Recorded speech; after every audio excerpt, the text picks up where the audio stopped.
Hey everyone, I had a few minutes before I'm hopping on with a client, and this is a question I get asked a lot. So I wanted to address it here because likely some of you have the same question. So, using nutrient supplements is a really important piece of the puzzle to help your child have healthy skin and that childhood free from disruptive skin symptoms where they can eat more foods and sleep better, feel good in their skin, and regain normalcy. So, I do use a lot of supplements with my clients in my practice. And again, with little kids, it can be really challenging to get them to take their supplements. And once you do, find a rhythm, even then your child might change their mind and it's back to the drawing board. But the good news is that there are countless creative ways to help children take supplements. And so I wanted to give you some of those strategies here today.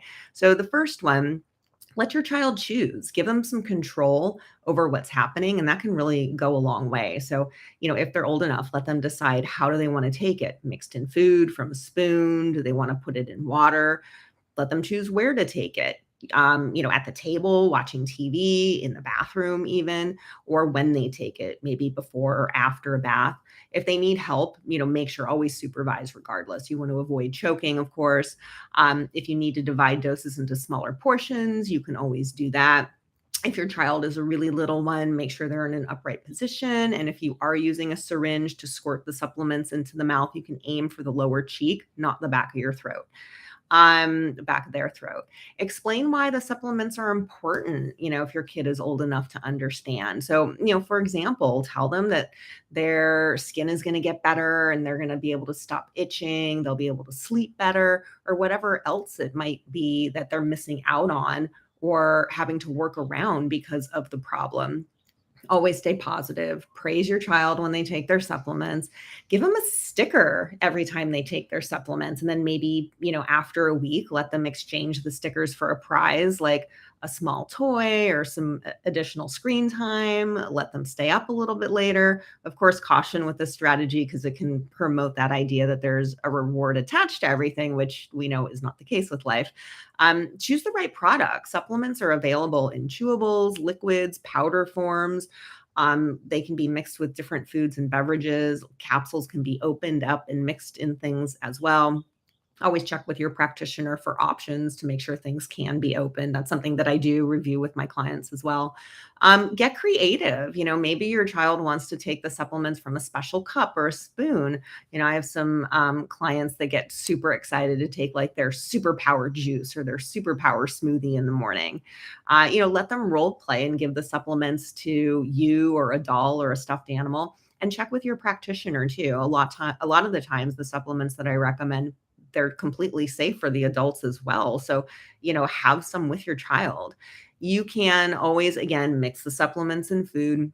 When you're doing that, you don't want anything too hot or too cold, somewhere in between. Um, there are some things like, you can make a smoothie, and I do have some clients freeze that and kind of turn it into ice cream or put it in smaller portions and turn it into popsicles and things like that. So that's okay. But when we are talking about temperature, you definitely don't want anything like boiling hot. And you really want to avoid extreme temperatures where you can, because that can destroy the supplements, which means that they're not going to work. Um, you know, give your child a little bit of the supplement and then a bite of something that they do like, and then repeat that until they get the full dose.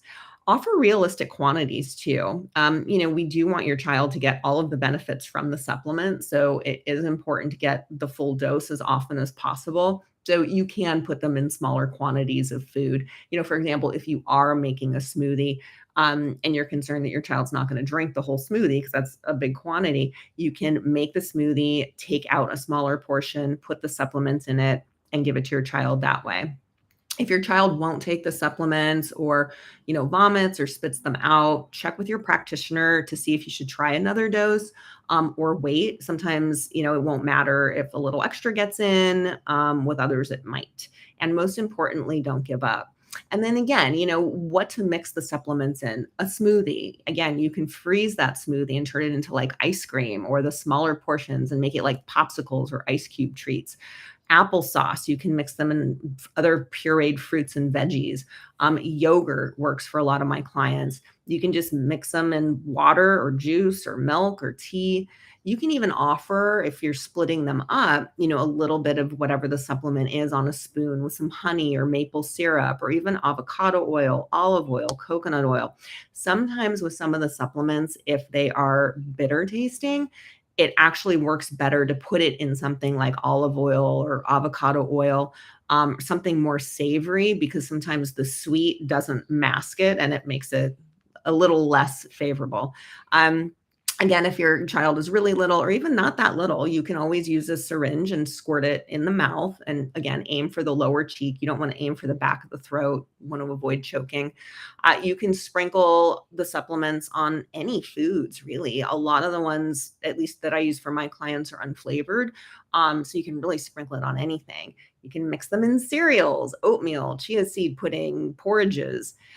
Because of flavors and textures, they can be different. Just experiment with them.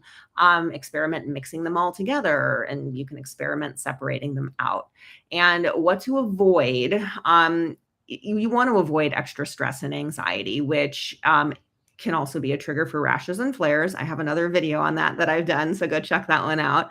But if you're trying to get your child to take their supplements, and if it's causing more stress and anxiety for you and or for your child, just stop, put it aside, and revisit it another day. Forcing things can worsen the behavior and even lead to an unhealthy relationship with food. So, especially if you're hiding the supplements in the food. So if it's too challenging, just put it down, walk away, revisit it later. And also, you want to avoid nagging and trying to make a deal just to have a bite or two or promising dessert, because again, that teaches that there's a reward attached to everything. So I hope this is helpful. Those are some of my favorite strategies that I share with my clients. And again, remember that getting your child to take supplements can be a challenge, and it can take that time to find a rhythm. And then your child might change their mind, so just stick with it, don't give up.